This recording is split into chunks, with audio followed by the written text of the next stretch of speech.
Hello everyone, आप सभी का एक बार फिर से स्वागत है हमारे यूट्यूब चैनल में बायोलॉजी विद शुभेंद्र कुमार। आज हम एनिमल साइंटिफिक नेम के बारे में चर्चा करेंगे।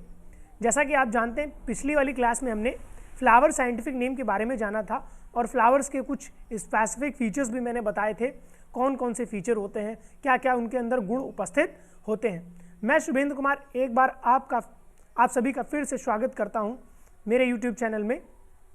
मेरा नाम Shubhendra Kumar, B.Pharm MSc, 7 year teaching experience. हमारे चैनल को लाइक करें, सब्सक्राइब करें और शेयर भी करते रहें। हमारे लेक्चर्स को जो आते हैं लेक्चर्स उन्हें शेयर करते रहें, दूसरों तक भी ये नॉलेज पहुंचाते रहें। आप सभी लोगों से ये मेरी रिक्वेस्ट है। आज के लिए मैंने आपके लिए कुछ कोटेशन भी लगा के रखी है यहाँ पे। आज यहाँ पे मैंने कुछ कोटेशन भी आपके लगा के रखी है आप लोगों के लिए। You can't have a better tomorrow. You can't have a better tomorrow if you are still thinking about yesterday. बिल्कुल सही बात है, बिल्कुल सही बात है कि अगर आप बीते हुए कल के बारे में ज़्यादा सोच रहे हैं, बीते हुए कल के बारे में जो बीत गया आपका, कि उस टाइम आपके साथ या कल आपके साथ क्या हुआ था या कल का आपका दिन कैसा गुजरा, तो आप आने वाले कल यानी आने वाले कल के बारे में आप उसे खराब कर रहे हैं। आप उसे खराब कर रहे हैं, ये समझ लीजिए कि आप आने वाले कल को खराब कर लें। तो मेरा तो हमेशा से यही ओपिनियन रहता है कि अपने प्रेजेंट को अच्छा करें, फ्यूचर ऑटोमेटिकली अच्छा होगा। फ्यूचर ऑटोमेटिकली अच्छा होगा अगर आप आज प्रेजेंट को आज आप अच्छा करते हैं। हमारी भी यही कोशिश रहती है इस चैनल पे आकर के। मैं यही चाहता हूँ कि आप लोगों को बेहतर से बेहतर स्लाइड और बेहतर से बेहतर एनिमेशन लगा करके और डायग्राम पिक्चर्स लगा करके आपको बहुत ही अच्छी तरह से समझाया जाए, क्योंकि मैं आज प्रेजेंट को अच्छा करना चाहता हूँ। आज प्रेजेंट को अच्छा करना चाहता हूँ, फ्यूचर में और भी शायद मैं अच्छा कर पाऊँ आप लोगों के लिए। तो हमारे चैनल को साथ में नीचे लिखा भी है, please like, subscribe and share, इसको करते रहें। और अभी तुरंत उठा करके अपना फ़ोन, सारे के सारे जो मेरे लेक्चर, यही वाला लेक्चर आप शेयर वाले बटन पे क्लिक करके अपने व्हाट्सएप ग्रुप पे और अपने फ्रेंड्स ग्रुप पे सर के पास शेयर कर दीजिए कि आ जाइए फट से, सर की क्लास स्टार्ट हो गई है और सर को ज्वाइन कर लीजिए। तो आज का पहला हमारा एनिमल है जिसको एलिफेंट यानी हाथी कहते हैं, गजराज, गज, कई नामों से ये जाना जाता है। तो हमने इस बार स्लाइड में हिंदी में भी लिख के रखा है, वैसे हिंदी में सभी लोग जानते होंगे। तो आज मैंने एलिफेंट का मतलब इसको हिंदी में हाथी कहते हैं, हिंदी में इसको हाथी कहते हैं। इसका साइंटिफिक नेम है लॉक्सोडेंटा। अच्छा, लॉक्सोडेंटा और इसके दूसरे नाम भी है, जैसे कि आप अगर कहीं देखेंगे तो हो सकता है कभी आपने पढ़ा हो Elephas maximus indicus. Elephas maximus indicus, देखिए मैंने बताया था ना, जब कभी भी किसी के आगे इंडिका जुड़ जाए या फिर इंडिकस जुड़ जाए तो उसका मीन क्या होता है? उसका मीन ये होता है कि वो इंडिया से बिलोंग करता है। उसका मीन क्या है कि वो इंडिया से बिलोंग करता है। नेक्स्ट है आप, यानी कि इसके बाद आपका फैमिली आ जाता है। फैमिली इसका एल्फिनिडी इसकी फैमिली है। अब देखिए यहाँ पर मैंने दो इमेजेस लगा के रखी है आपके लिए। यहाँ पर दो इमेजेस मैंने आपके लिए लगा के रखी है, एक ये एलिफेंट की और एक ये एलिफेंट की। इसमें से एक इंडियन एलिफेंट है और एक है अफ्रीकन एलिफेंट, ठीक है।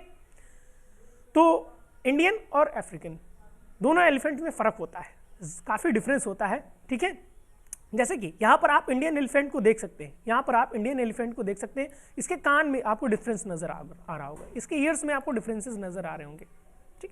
ये देखिए इसके ईयर्स में आपको, दोनों के ईयर्स में आपको डिफरेंसेस नज़र आ रहे होंगे।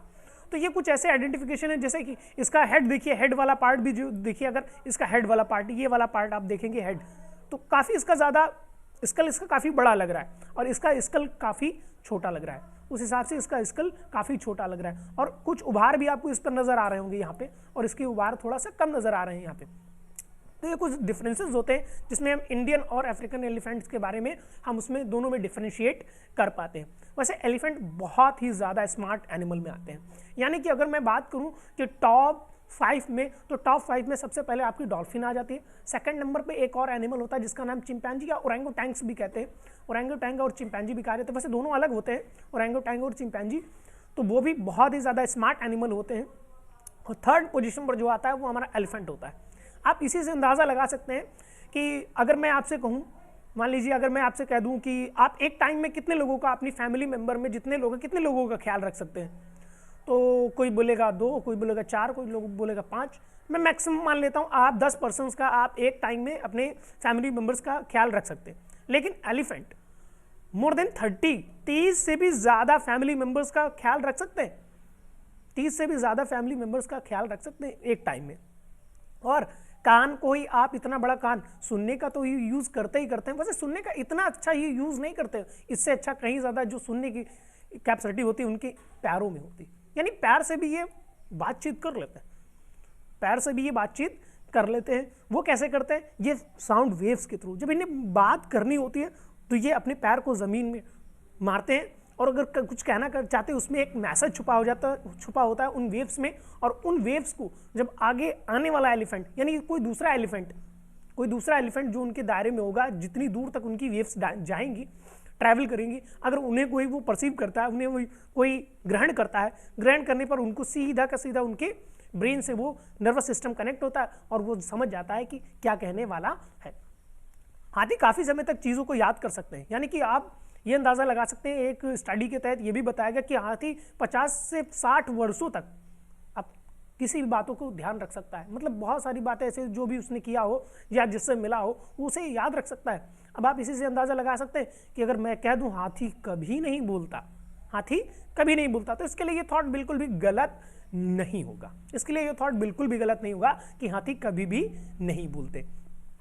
अच्छा, इनका रीज़न भी होता है, इनका जो टेम्पोरल लोब होता है, हमारा जो टेम्पोरल लोब होता है हमारे ब्रेन का ओनली 20% होता है, ओनली 20%, लेकिन इनका टेम्पोरल लोब जो होता है 40 to 45% होता है, जो कि रिमेंबर यानी याद रखने के लिए, टेम्पोरल लोब जो होता है वो याद रखने के लिए बहुत ही ज़्यादा इंपॉर्टेंट होता है। और ये हमारा पार्ट जो होता है वो काफ़ी छोटा, और इन लोगों का पार्ट काफ़ी ज़्यादा बड़ा भी होता है, जिसके कारण ये काफ़ी टाइम तक चीज़ों को याद रख सकते हैं। एक स्टडी में ये भी बताया गया कि एक एलिफेंट था जिसने 51 साल पहले किसी एलिफेंट के साथ काम किया था एक सर्कस में, और उसे 51 साल बाद उससे मिलाया गया। तो जैनी, शायद जैनी एलिफेंट का नाम था, कन्फर्मली नाम नहीं बता सकता, लेकिन जैनी नाम था एलिफेंट का। तो उसे मिलाया गया जब उसके फ्रेंड से, तो वो दोनों एक दूसरे को पहचान गए और काफ़ी तेज़ी से मतलब चिल्लाने लगे, और वो अपने लव को, एक्सप्रेशन को शो करने लगे, जैसे कि एनिमल्स में, यानी कि जैसे ये शो करते हैं वैसे ये शो करने लगे। ठीक है, अब इनकी मसल्स, यानी कि इनकी जो ट्रंक होती है, ट्रंक का मतलब सूंड होती है, जो इनकी जो ट्रंक होती है, ट्रंक में भी काफ़ी ज़्यादा है, इसमें हाइड्रोलिक प्रेशर होता है, यानी कि इतनी ज़्यादा कैपेसिटी होती है कि ये 2 ट्रक को आसानी से कैरी कर सकते, कोई दिक्कत ही नहीं हो सकती इनकी। ऐसा इसलिए कर सकते हैं, आप यूँ समझ सकते हैं कि जैसे कि मैं अगर कहूँ कि ह्यूमन के जो मसल्स होते हैं, उनमें बोन्स भी प्रेजेंट होते हैं, तो ह्यूमन के मसल्स उतने ही कॉन्ट्रैक्ट कर सकते हैं, उतने ज़्यादा एक्सपैंड कर सकते हैं कि जितना बोन्स उनको कहती हैं कि मतलब आप इतना ही स्ट्रेच कर सकते हैं, जितनी उनको फ्लेक्सिबिलिटी देती है उतना ही वो स्ट्रेच कर सकते हैं। लेकिन इनमें क्या होता है, इनमें सिर्फ और सिर्फ यहाँ पर बोन्स प्रेजेंट नहीं होती, इनके ट्रंक में बोन प्रेजेंट नहीं होती, जिसके कारण क्या कर सकते हैं, ये काफ़ी ज़्यादा अपनी मसल्स को काफ़ी ज़्यादा पावर की तरह ये यूज़ करते हैं, और बहुत ज़्यादा हाइड्रोलिक प्रेशर होने के कारण ये काफ़ी ज़्यादा ताकती भी होते हैं, यानी कि यूँ समझ सकते हैं काफ़ी ज़्यादा इनकी सूंड में, इनके ट्रंक में काफ़ी ज़्यादा पावर होती है। अब बात मैं कर रहा था कानों की, कान भी बहुत ही स्पेसिफिक फीचर को परफॉर्म करते हैं। जैसे कि अगर मैं बात करूं कि बहुत सारी जगह ऐसी है जहां पर more than 50 degree Celsius temperature रहता है, लेकिन हाथी वहां भी सर्वाइव करता है, हाथी वहां पर भी सर्वाइव करता है। इनके कान में जो सेल्स प्रेजेंट होते हैं, यानी कि इनके जो कान होते हैं बहुत ही पतले होते हैं। आप यूँ समझ सकते हैं जैसे कि मैं, अगर आपने एलिफेंट को देखा होगा कि लगभग इनके एक सिक्के जैसे एक जो कॉइन होता है, तो कॉइन के जितने पतले इनके कान होते हैं। अब ये करते क्या हैं, इनके अंदर ब्लड सेल्स प्रेजेंट होती है, ऐसे करके पूरा का पूरा नर्व ब्लड सेल्स का जो नेटवर्क फैला होता है, पूरा का पूरा ऐसे नेटवर्क फैला होता है, ब्लड सेल्स का ऐसे नेटवर्क फैला होता है। मैं दूसरे वाले एलिफेंट में भी बना देता हूँ। मान लीजिए ये पूरा का पूरा है, तो ऐसे, फिर इसमें भी ब्रांचिंग हो गई, इसमें भी ब्रांचिंग हो गई, इसमें भी ब्रांचिंग हो गई, ऐसे, और फिर ऐसे, ये पूरा का पूरा नेटवर्क एकदम लंबा सा एकदम नेटवर्क होता है। ये देखिए, ये ब्लड सेल्स का नेटवर्क मैंने बना दिया आप लोगों के लिए, है ना। अच्छी तरह से समझिएगा कैसे ये वर्क करता है, ये नेटवर्क कैसे ये वर्क करेगा, देखिएगा।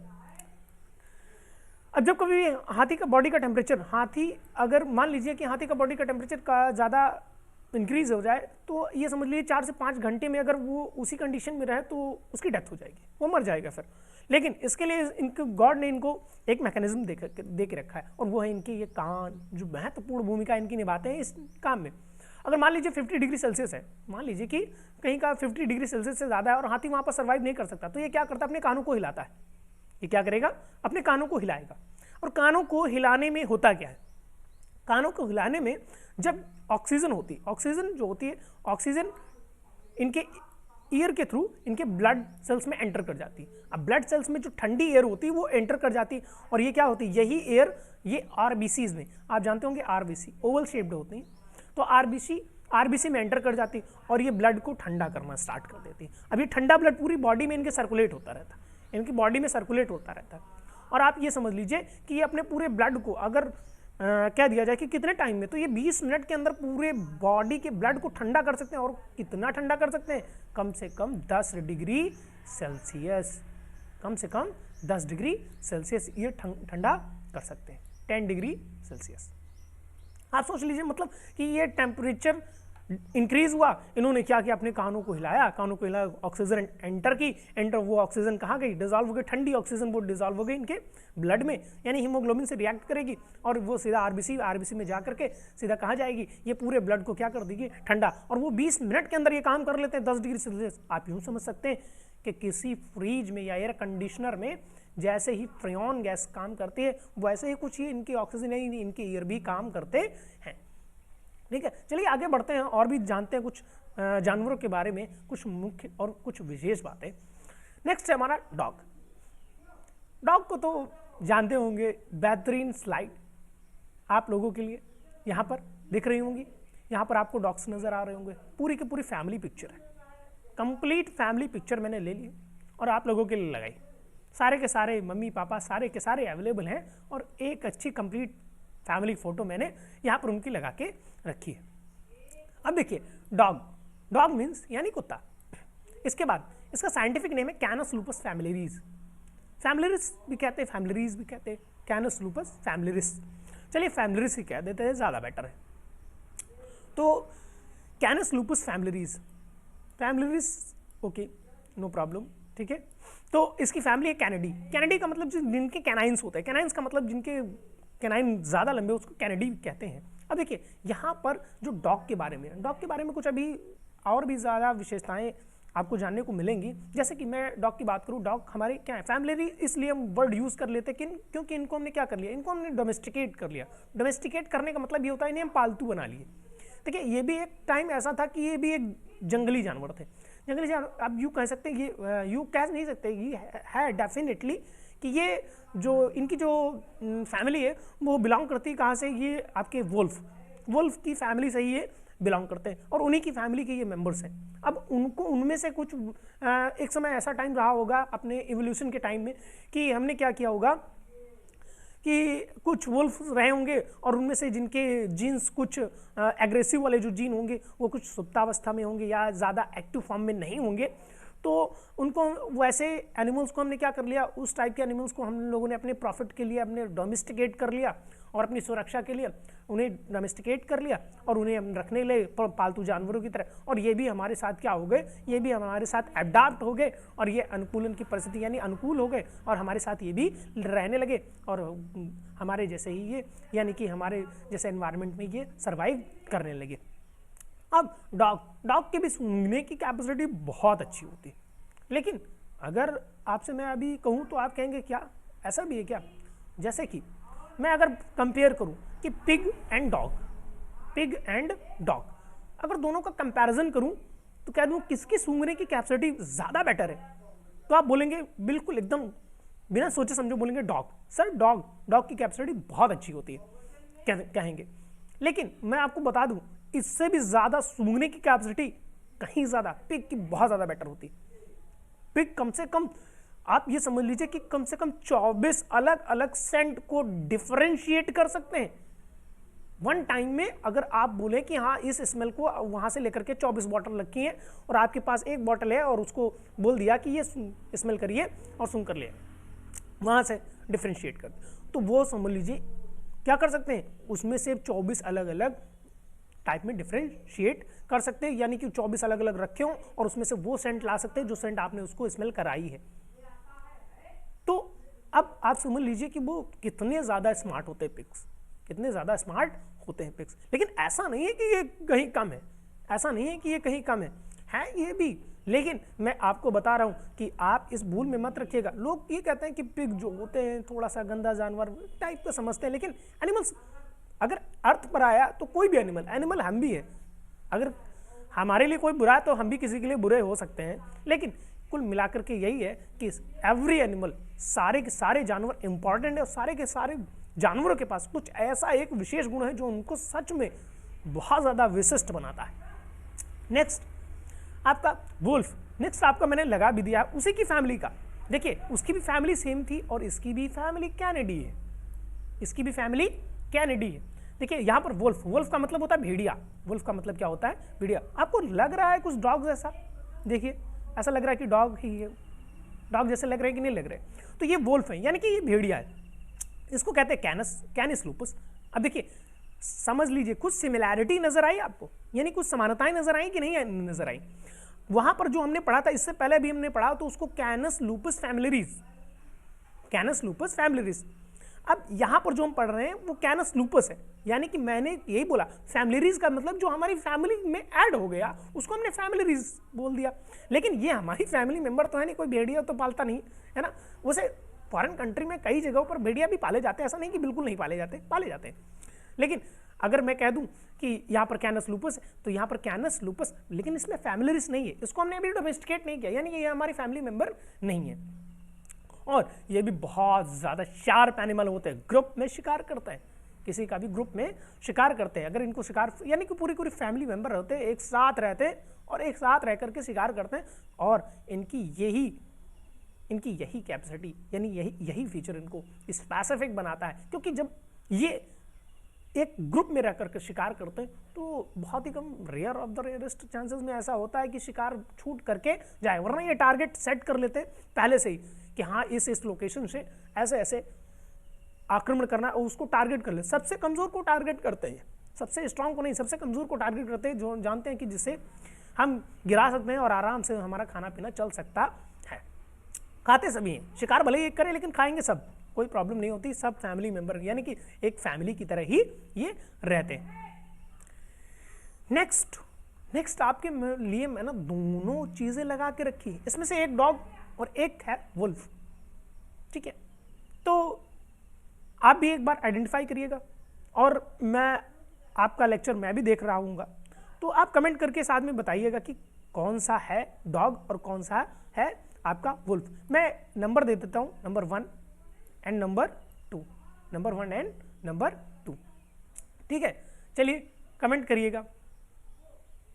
करिएगा और बताइएगा कि इनमें दोनों में से कौन सा डॉग है और कौन सा आपका वुल्फ है, ठीक है। वैसे आपको कुछ इसमें सिमिलैरिटीज नजर आ रही होंगी, मैंने बस सिमिलैरिटी के लिए लगाया कि आपको चीज़ों को समझ में आए कि क्या है क्या नहीं है। आप कमेंट करते रहिए, मैं पढ़ रहा हूँ, कोई प्रॉब्लम नहीं है। तो यहाँ पर आप देखेंगे, अब दोनों में सिमिलैरिटी आपको नजर आ रही होंगी कि लगभग अगर देखा जाए तो आइडेंटिफाई करने में काफ़ी ज़्यादा प्रॉब्लम हो सकती है, लेकिन आपको बता दूं कि ये आपका जो है, ये आपका वुल्फ है और ये आपका डॉग है, ठीक है। ये आपका वुल्फ है, ये आपका डॉग है। मैं देख लूंगा जितने लोगों ने कमेंट किया होगा, मैं देख लूंगा, ठीक है। तो ये आपका वुल्फ है, ये आपका है वुल्फ और ये है आपका डॉग, ये है आपका डॉग, ये आपका डॉग है, ये आपका हो गया वुल्फ, ठीक है। देखिए इससे कुछ और आइडेंटिफिकेशन में बताता हूँ आपको, जैसे कि आप यहाँ पर देखेंगे इसके नीचे गर्दन में, देखिए इस वाले के डॉग में, इस वाले के गर्दन में देखिए, यानी कुछ समझ गए ना आप, है ना। तो पिक्चर में ही आप आइडेंटिफिकेशन के लिए छिपा हुआ था। तो अब आपको चीज़ों को समझ में आ रहा होगा कि कैसे हमने इनको क्या किया, इनको हमने कैसे डोमेस्टिकेट किया होगा और कैसे ये थोड़ा सा चेंजेस आ गए इनमें, है ना, एनवायरमेंटल फैक्टर के थ्रू इनमें चेंजेस आ गए, ठीक है।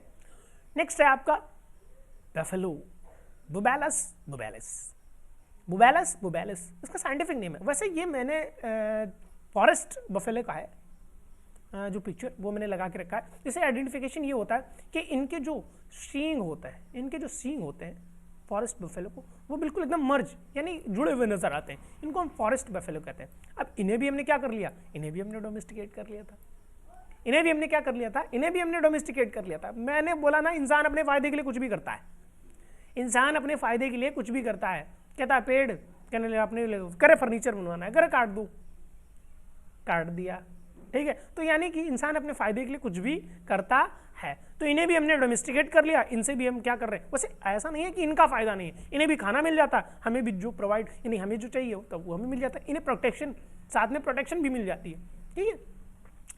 तो यहाँ पर बफेलो भैंस, अभी आपको दिखाऊंगा कि दोनों में डिफरेंस क्या है, अभी आपको समझ में आ जाएगा कि दोनों में डिफरेंसेस क्या है। यानी फॉरेस्ट बफेलो में दोनों इमेजेस मैंने भी लगा के रखी हैं, वहां पर भी देखेंगे कि क्या डिफरेंसेस हैं। यहाँ पर इसका साइंटिफिक नेम होता है बुबैलस बुबैलिस, इसका साइंटिफिक नेम है बुबैलस बुबैलिस। फैमिली इसकी बोविडी, यहाँ पर चेंज कर लीजिएगा, बाविडी नहीं, यहाँ पर बोविडी है, ओके, ओ कर लीजिएगा, ठीक है, यहाँ पर ओ कर लीजिएगा। हाँ देखिए, चीज़ों को पहचानना भी यानी गलत भी पहचानना एक अच्छी चीज़ होता है कि आप गलती निकाल लें कि हाँ ये चीज़ गलत है, ठीक है। कोई ज़रूरी नहीं है कि आपका जो लिखा वही करना है ना। तो यहाँ पर आपका बोविडी आएगा, यहाँ पर आपका क्या आएगा, बोविडी आएगा। तो यहाँ पर बोविडी का मतलब होता है कि बहुत सारी चीज़ें ऐसी होती जो आपको अभी समझ में आएगा कि बोविडी का, और एक और आता वर्ड जिसको सर्वाइडी कहते हैं। सर्वाइडी और बोविडी में दोनों में काफ़ी ज़्यादा डिफरेंस होते हैं, वो भी आज ही अभी आपको समझ में आएगा। तो यहाँ पर देखिए, दोनों मैंने स्लाइड आपके लिए लगा के रखी। देखिए इसके सिंग में देखिए, ये आपका है क्या, ये आपका फॉरेस्ट है बफेलो, और ये आपका क्या है, ये जो हमने जिसको हमने डोमेस्टिकेट कर लिया। इसके आपको सींगों में नज़र आ रहा होगा, है ना, इसके सींगों में नज़र आ रहा होगा कि ये कैसे। वैसे कभी कभी कुछ जानवरों के लिए सींगे उनके लिए जान लेवा भी बन जाते हैं, कभी कभी सीन ऐसे टर्न होकर के उनके स्केलेटल सिस्टम में घुस जाते हैं, यानी ब्रेन में घुस जाते हैं और उनकी डेथ हो जाती है। तो इनके लिए कभी कभी ये प्रॉब्लम भी क्रिएट कर जाते हैं, कभी कभी ऐसे, कभी कभी हेड में घुस जाते हैं जिसके कारण इनकी डेथ हो जाती है ना। नेक्स्ट आपके लिए है कैट। सो रही है, जगाइएगा नहीं, सो रही है, बिल्कुल भी जगाइएगा नहीं, आराम से सो रही है, ठीक है। तो कैट को थैलिस कैटस कहते हैं, थैलिस कैटस इसका साइंटिफिक नेम है। सारे के सारे साइंटिफिक नेम, इसलिए मैंने सारे के सारे अलग कर दिए हैं। आपके एनिमल साइंटिफिक नेम अलग कर दिए हैं, फ्लावर के साइंटिफिक नेम अलग कर दिए हैं। हो सकेगा तो एनिमल के कुछ और मैं लेकर के साइंटिफिक नेम लेकर के आऊँगा इंपॉर्टेंट, जिससे मैंने एक स्लाइड पे 2-2, 3-3 करके लगा दूंगा मैं, तो उससे काफ़ी ज़्यादा इजी हो जाएगा आप लोगों के लिए। और भी अभी इंपॉर्टेंट है इसके, वैसे कैट की फैमिली बिग कैट को जानते होंगे, यानी कि आपके टाइगर हो गए, लॉयन हो गए हैं, पैंथर हो गए, और आपका जैगवर हो गया। तो ये सारे के सारे कैट फैमिली से ही बिलोंग करते हैं। ब्लैक पैंथर हो गया, ये सारे के सारे कैट फैमिली से ही बिलोंग करते हैं। अब नेक्स्ट यानी सॉरी आपका कैट यानी बिल्ली फैलिस कैटस इसका साइंटिफिक नेम है, फैलिस कैटस इसका साइंटिफिक नेम है, और इसकी फैमिली है फैलिडी, इसकी फैमिली है Felidae, Felis and फैलिडी।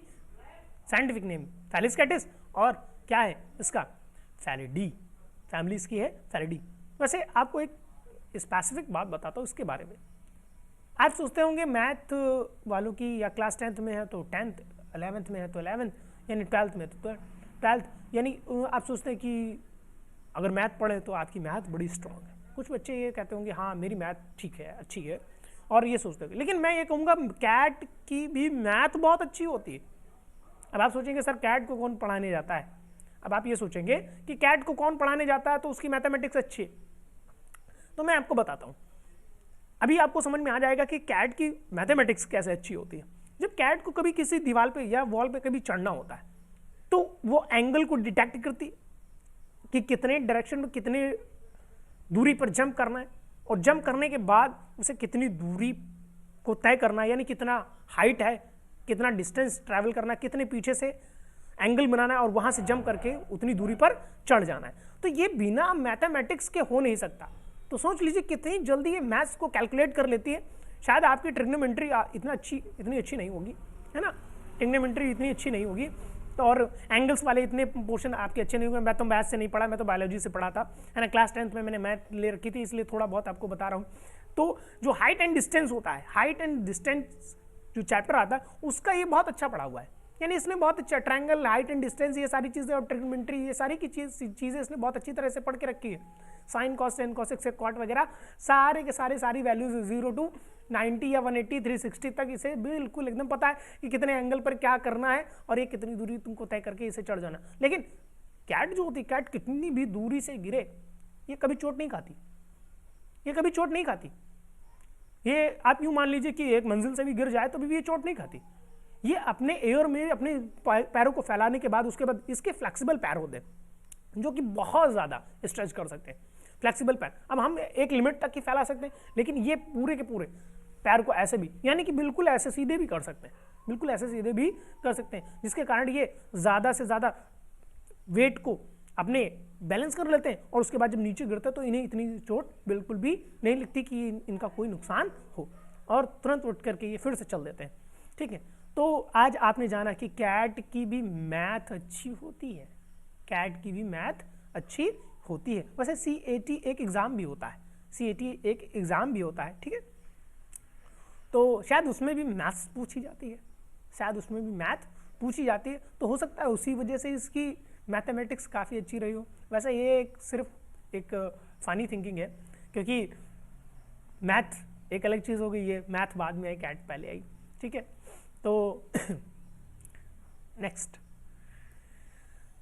Camel, camel, camel को ऊंट हिंदी में कहते हैं, कैमलस इसका साइंटिफिक नेम है, फैमिली इसकी कैमलिडी, कैमलिडी इसकी फैमिली होगी।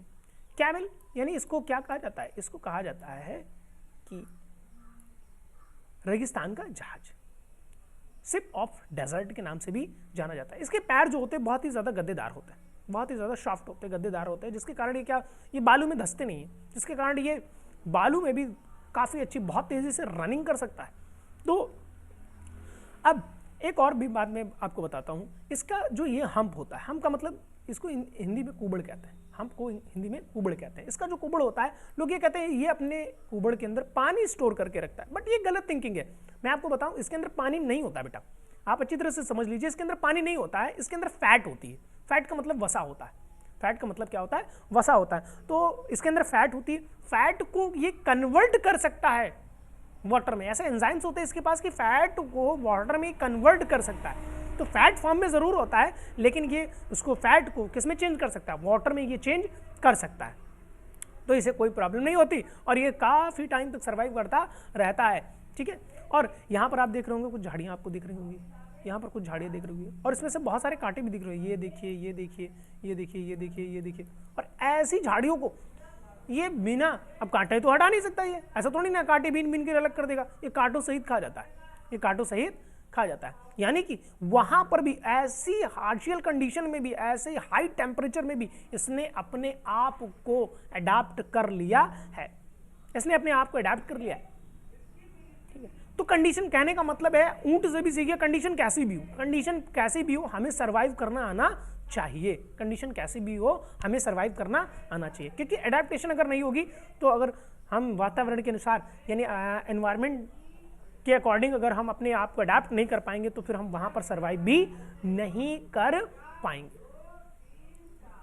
नेक्स्ट है आपका चिंपैंजी। देखिए ये भी full complete family photo, full complete family photo, papa mummy और उसके साथ भैया भी हैं। ये हो गए पापा, ये हो गए मम्मी और उसके साथ भैया जी भी हैं, यानी कंप्लीट फैमिली फोटो है। चिम्प्स, इनको चिम्प्स शॉर्ट फॉर्म में यानी निक नेम से चिम्प्स भी कहते हैं, ठीक है। वैसे इन्हें भी मैंने अभी बताया था पहली बार में, सेकंड पोजीशन पे आते, डॉल्फिन के बाद सेकंड पोजीशन है इनकी, यानी स्मार्ट एनिमल। स्मार्ट एनिमल्स में अगर बात करें तो ये सेकंड पोजीशन पे आते, थर्ड पोजीशन मैंने आपको बता दी। वैसे ये भी आप नोट कर सकते हैं कि फर्स्ट पोजीशन पे डॉल्फिन, सेकंड पोजीशन पे आपकी ये चिम्प्स यानी चिंपैंजी या ओरंगुटैंग्स, ठीक है।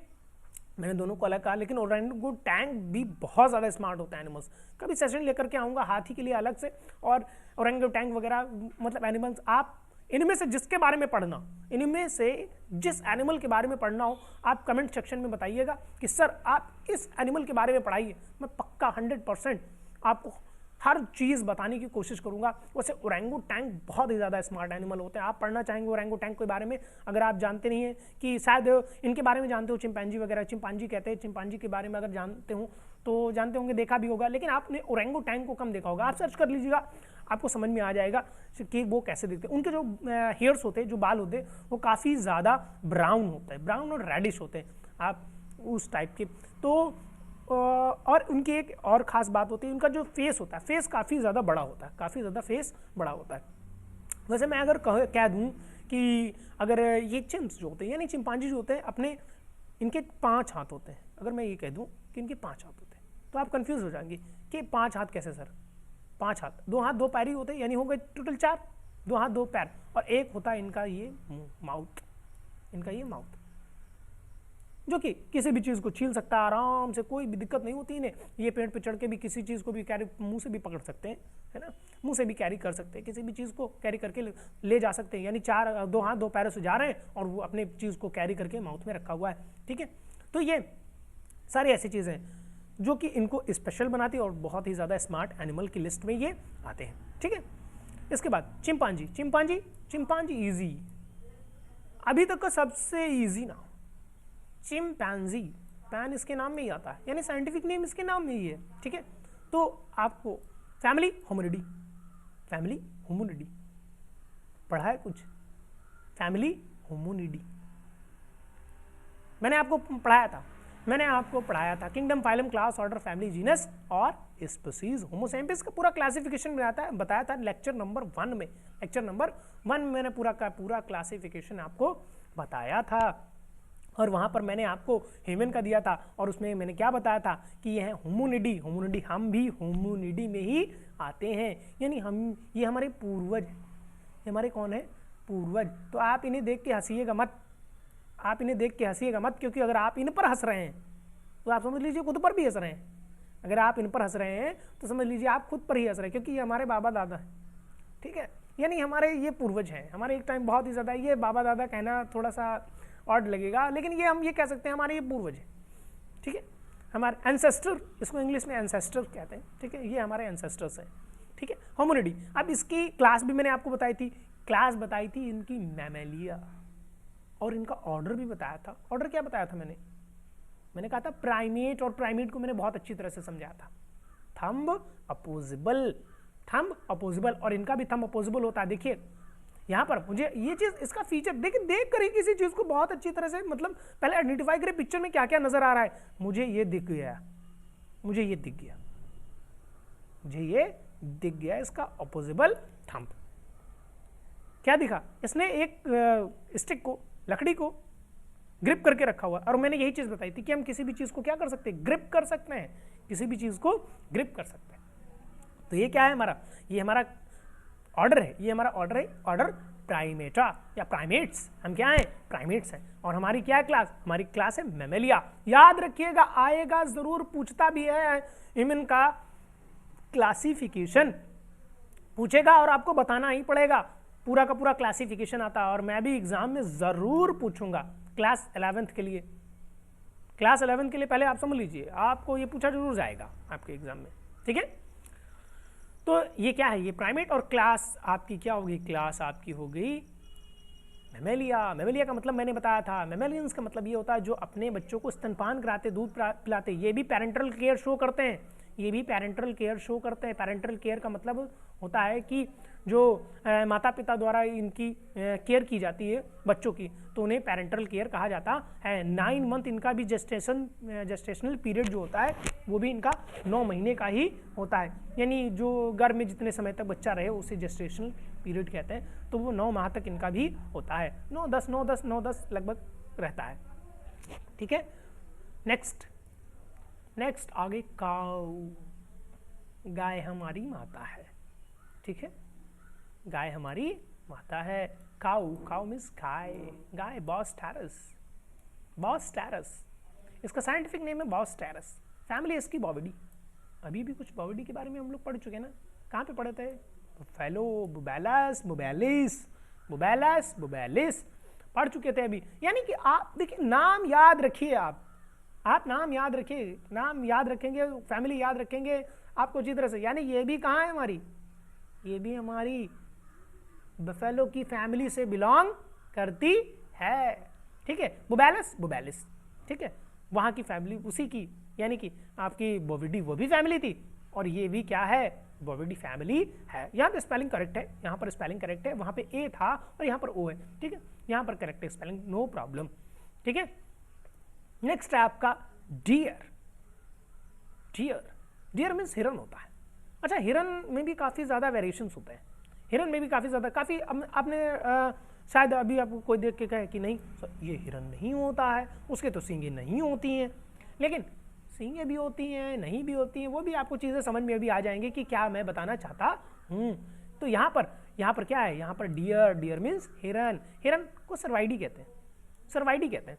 सर्वाइडी का मतलब इनके टो जो होते हैं, इनके जो होते हैं डिफरेंस, ऐसे दोनों के दोनों अलग होते हैं, अलग होते हैं दो ऊपर से, जो पैरों की बात कर रहा हूँ, पैरों की बात कर रहा हूँ, ऐसे दोनों से सेपरेट होते हैं अलग अलग, ठीक है। और बोविडी और सर्विडी का मतलब ये होता है कि बोविडी और सर्विडी में, अब इन लोगों में क्या होता है, इन लोगों में जो इनकी सींगें होती है काफ़ी ज़्यादा इनमें ब्रांचेज होती हैं, इनमें काफ़ी ज़्यादा ब्रांचेज होती, ठीक है। और उनकी जो सींगें होती है, जो बोविडी फैमिली से बिलोंग करते हैं, उनकी सींगें सिंगल मतलब सिंगल में ही होंगी, यानी एक इस साइड में और एक इस साइड में, उनमें ज़्यादा ब्रांचेस का यूँ मैं कहूँ कि उनमें ब्रांचेस होती ही नहीं है। तो यही फ़र्क होता है बोविडी और सर्विडी में, ठीक है। आप इससे भी आप डिफ्रेंशिएट कर सकते हैं कि बोविडी और सर्विडी में फ़र्क क्या होता है। लेकिन इनके टो, मेनली इनके टो होते हैं, जो इनके पैर के बनावट होती है, उनसे इनको भी आइडेंटिफाई किया जाता है। काफ़ी ज़्यादा इनके पतले पैर होते हैं और काफ़ी ज़्यादा स्ट्रॉन्ग भी होते हैं इनके मसल्स, जिससे ये काफ़ी ज़्यादा स्पीड में भाग सकते हैं, ठीक है। फैमिली, फैमिली इनकी मैंने बता दिया, मैं फैमिली इनकी सर्वाइडी, फैमिली इसकी क्या है, सर्वाइडी, ठीक है। हाँ जी, नेक्स्ट। उम्मीद है अब आपको समझ में आ रहा होगा। यहाँ पर मैंने आपके लिए 6 इमेजेस लगा के रखी। अब आपको इसमें से 3 नाम दिख रहे हैं, 3 के नाम नहीं दिख रहे, लेकिन आप ये समझिए पहले मेरी बात को, उसके बाद आपको समझ में आ जाएगा कि यहाँ पर 3 नाम क्यों दिए गए हैं। Fallow deer, red deer and the sambar deer. देखिए, जब ये एडल्ट कंडीशन में नहीं होता, यानी जब ये छोटे होते हैं बच्चे, आप यूँ समझ लीजिए जब बच्चे होते हैं तो कुछ ऐसा दिखता है, ये वाला जो है आपका, ये वाला कुछ ऐसा दिखता है, ये वाला दिखेगा ऐसा, है ना, ये वाला दिखेगा ऐसा, ये वाला कैसा दिखेगा, ये वाला ऐसा दिखेगा, ये वाला कैसा दिखेगा, ये वाला ऐसा दिखेगा। अब आप एक दूसरे को मतलब कंपेयर करिए, आप देखिए, एक बार ऊपर वाले को देखिए, एक बार नीचे वाले को देखिए, या एक बार नीचे वाले को देखिए और एक बार ऊपर वाले को देखिए। यहाँ पर देखिए, इसको देखिए, और इसको देखने के बाद आप ऊपर वाले को देखिए, ऊपर वाले को देखिए। आ रहा है समझ में? यानी कि इनमें क्या होता है, जब एडल्टेशन कंडीशन, जब बड़े होते हैं, जब वयस्क होते हैं, तो इनमें सींगें निकल आती हैं, तो आप देख लीजिए इस तरह से होते हैं। आप मेल और फीमेल को भी कंसीडर कर सकते हैं, मेल और फीमेल को भी, लेकिन मेल में काफ़ी ज़्यादा ये सींगें ज़्यादा होती हैं, क्योंकि उन्हें फाइट भी करना होता है, यानी अपनी फैमिली को आगे बढ़ाने के लिए वो आपस में फाइट भी करते हैं, सारे के सारे। क्योंकि हम पढ़े क्लास 12th फर्स्ट चैप्टर, वहाँ पर भी फीडिंग एंड ब्रीडिंग, हमारे लाइफ के 2 ही पर्पस होते हैं, फीडिंग एंड ब्रीडिंग, खाना और रिप्रोडक्शन, यानी जनन करना, अपनी जनरेशन को आगे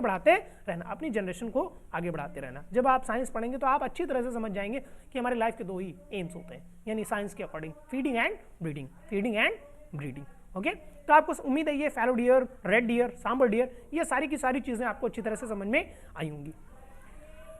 अब मैंने आपको पूरा का पूरा क्लासिफाई करके रख दिया है, अब आपको बहुत अच्छी तरह से समझ में आएगा। यहाँ पर order, family, genus and species, यहाँ पर आर्टियोडैक्टाइला, बोविडी और एक तरफ हो गया सर्वाइडी, एक तरफ हो गया बोविडी, एक तरफ हो गया सर्वाइडी। अब एक तरफ बोविडी और सर्वाइडी में देखिए, यहाँ पर आपका ओविस दिख रहा होगा, ओविस एक अलग, यानी ओविस एरीज यानी शिप को कहते हैं, ठीक है। और इसके बाद बॉस का मतलब बॉस टेरस, जो अभी हम पढ़ के आ चुके हैं, कैटल्स होते हैं ये सारे के सारे।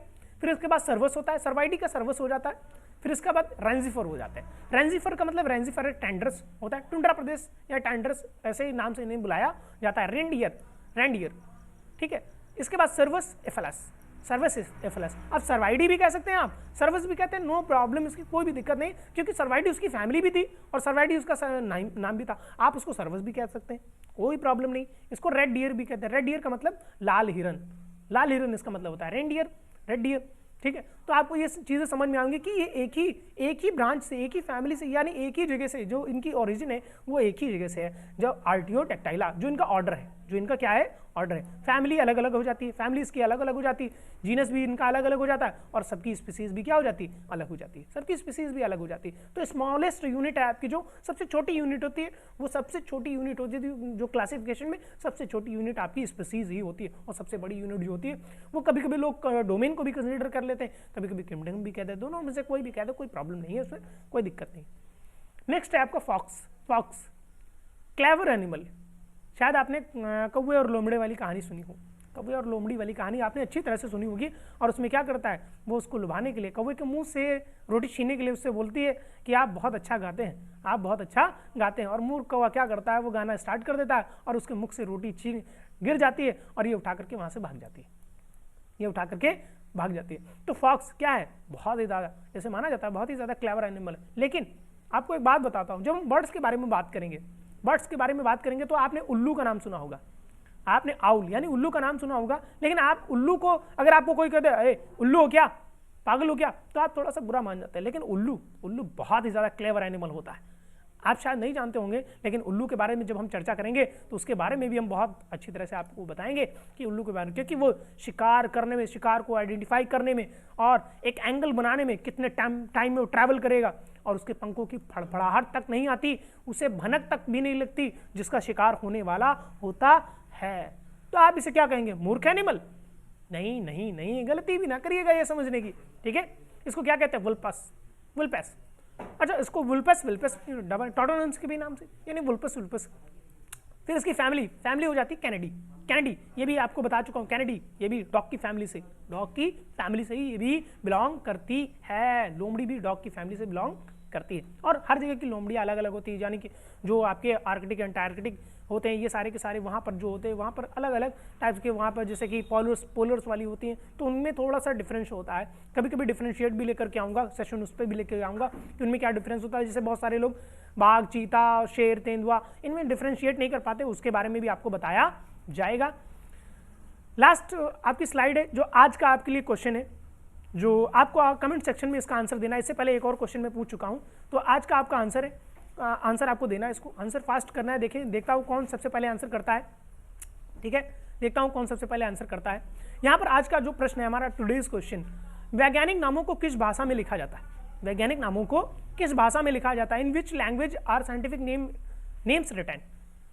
तो आज ये आपको आंसर देना है, और हमारे चैनल को लाइक करें, कमेंट भी करें, शेयर भी करते रहें, ज़्यादा से ज़्यादा शेयर करते रहें और सब्सक्राइब भी करते रहें। और लास्ट में जो मैं आपसे हर लेक्चर में कहता हूँ, thank you for watching, thanks for watching.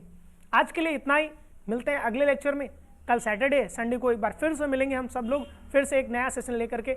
आज के लिए बस इतना ही, thank you so much class.